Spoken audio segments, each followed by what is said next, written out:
મિત્રો આજની ખબરોથી શરૂઆત કરવા પહેલા એક વિનંતી છે કે તમે આ વિડીયોને લાઇક કરી દેજો કારણ કે જ્યારે તમે વિડીયોને લાઇક કરો છો ત્યારે જ YouTube આ વિડીયો વધુ લોકો સુધી પહોંચાડે છે તેથી અમારા માટે તમારો એક લાઇક ખૂબ જ મહત્વનો છે। ખબરોથી પહેલા અમારો તમને એક પ્રશ્ન છે। મુખ્યમંત્રી ભૂપેન્દ્ર પટેલ પોતાના ભાષણોમાં અવારનવાર દાવો કરે છે કે અમારી સરકારે ઘણું કામ કર્યું છે, તો આજે તેમનો રિયાલિટી ટેસ્ટ કરીએ। મુખ્યમંત્રી ભૂપેન્દ્ર પટેલના કામને ધ્યાનમાં રાખીને તમે 0 થી 10માં તેમને કેટલા ગુણ આપશો કોમેન્ટ કરીને જરૂર જણાવજો। તો ચાલો કોઈ વિલંબ કર્યા વગર જાણીએ પંજાબની આજની 25 મોટી ખબરો।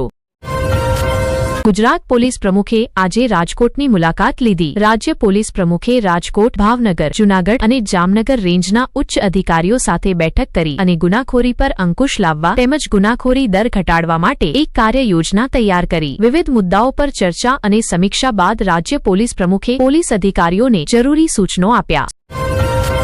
સુરતના ઝાંખવામાં પોલીસની હાજરીમાં દારૂ પાર્ટીનો એક વિડીયો વાયરલ થયો છે। ઝાંખવા પોલીસ સ્ટેશનના વિસ્તારમાં આવતા એક ઢાબા પર પોલીસકર્મીની હાજરીમાં દારૂ પાર્ટી થઈ હતી। જો કે ટીવી 9 આ વિડીયોની પુષ્ટિ કરી નથી। વિડીયો કારણે પોલીસની કાર્યપદ્ધતિ પર સવાલો ઉઠી રહ્યા છે।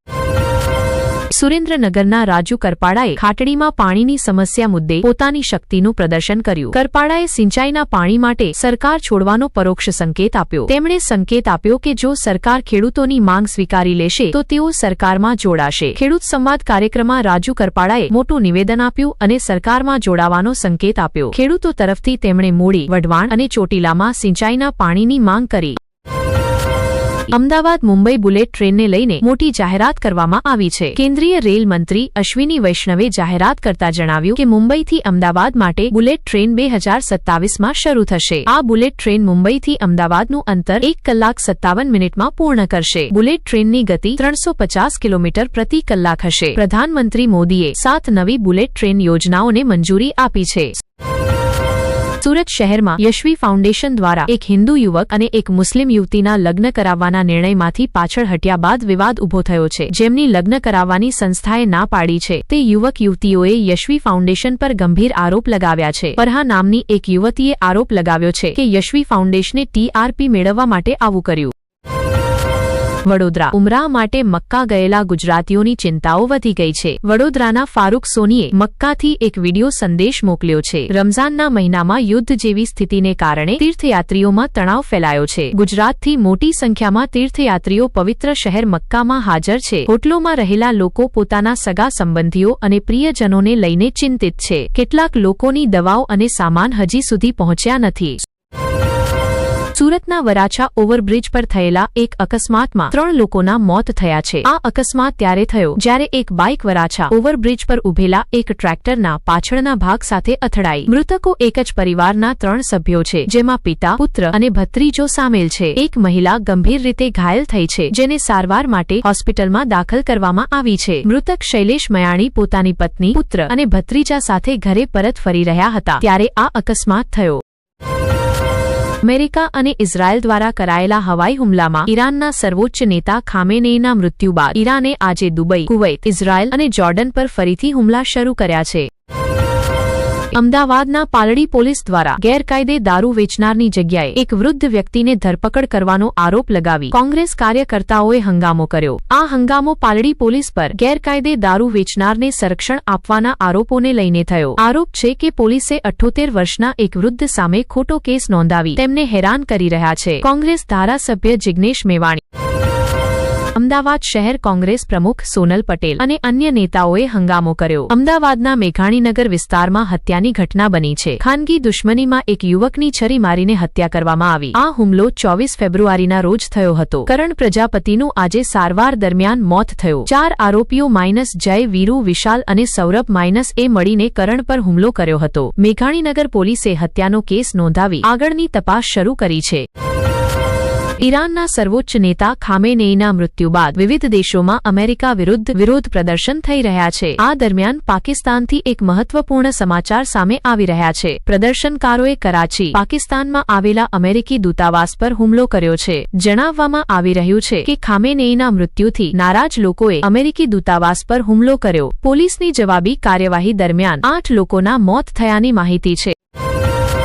અમદાવાદ શહેરમાંથી ગુનાખોરીને મૂળથી ખતમ કરવા માટે ક્રાઇમ બ્રાન્ચ દ્વારા એક મેગા કોમ્બિંગ નાઇટનું આયોજન કરવામાં આવ્યું. એક જ રાત્રિમાં 54 વાહનો જપ્ત કરવામાં આવ્યા. 100 SUV અને મોંઘી બાઇકોની ગહન તપાસ કરવામાં આવી. ટ્રાફિક નિયમોનું ઉલ્લંઘન કરનાર 54 વાહનો જપ્ત કરાયા. દારૂ પીને વાહન ચલાવવાના 4 કેસ નોંધાયા. દારૂ પીવાના આરોપમાં 10 અન્ય લોકોની ધરપકડ કરવામાં આવી. ગેરકાયદે દારૂ વેચનારના 22 ઠેકાણાઓ પર દરોડા પાડવામાં આવ્યા. 10 શંકાસ્પદો સામે અટકાયતની કાર્યવાહી કરવામાં આવી. રેલ મંત્રી અશ્વિની વૈષ્ણવે જણાવ્યું કે સેમિકન્ડક્ટર પ્લાન્ટને શરૂ કરવાનો કામ પૂર્ણ કરી લેવામાં આવ્યો છે. તેમણે જણાવ્યું કે મંજૂર કરાયેલા 10 પ્લાન્ટમાંથી 4 કાર્યરત થઈ ગયા છે. ભારતમાં તૈયાર થઈ રહેલા આ પર્યાવરણમાં ગુજરાતનું મહત્વપૂર્ણ યોગદાન છે. ગુજરાતમાં રેલવે ક્ષેત્રે 1,28,700 કરોડ રૂપિયાનું રોકાણ છે, જેમાં સ્ટેશન નિર્માણના કામો પણ સામેલ છે.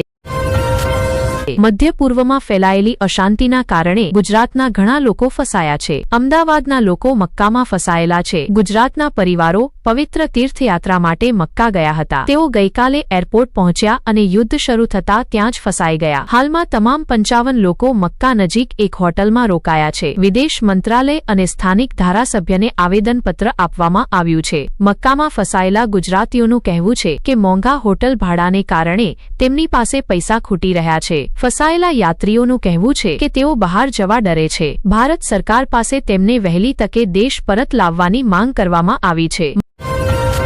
મહાત્મા મંદિર ખાતે આયોજિત ગુજરાત સેમિકનેક પરિષદ 2026 દરમિયાન મુખ્યમંત્રી ભૂપેન્દ્ર પટેલે ગુજરાતની વિજ્ઞાન, પ્રૌદ્યોગિકી અને નવીનતા નીતિની જાહેરાત કરી. આ નવી નીતિ 2026થી 2031 સુધી 5 વર્ષ માટે અમલમાં રહેશે. આ નીતિનો હેતુ ગુજરાતને પ્રૌદ્યોગિકી ક્ષેત્રમાં અગ્રણી રાજ્ય બનાવવાનો છે. આ નીતિનું મુખ્ય લક્ષ્ય ગુજરાતના સર્વાંગી વિકાસ, ઉદ્યોગોની સ્પર્ધાત્મકતા અને સમાજની પ્રગતિ માટે વિજ્ઞાન અને પ્રૌદ્યોગિકીને મજબૂત બનાવવાનો છે.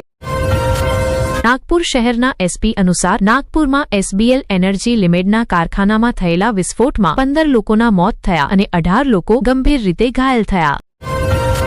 PCBએ અમદાવાદના સરદારનગરમાં દરોડો પાડી વિદેશી દારૂ જપ્ત કર્યો છે. મોટી માત્રામાં વિદેશી બિયર જપ્ત કરવામાં આવી છે. PCBએ સરદારનગર પોલીસ સ્ટેશનના વિસ્તારમાં આવતી રવિદર્શન મહાત્મા ગાંધી કોલોનીમાં દરોડો પાડી દારૂ જપ્ત કર્યો. કુલ 333 ટીન બિયર સાથે 79,700 રૂપિયાની કિંમતનો માલ જપ્ત કરવામાં આવ્યો છે. મકાન માલિક પવન ભવારલાલ સોલંકીને સ્થળ પરથી ધરપકડ કરવામાં આવી છે.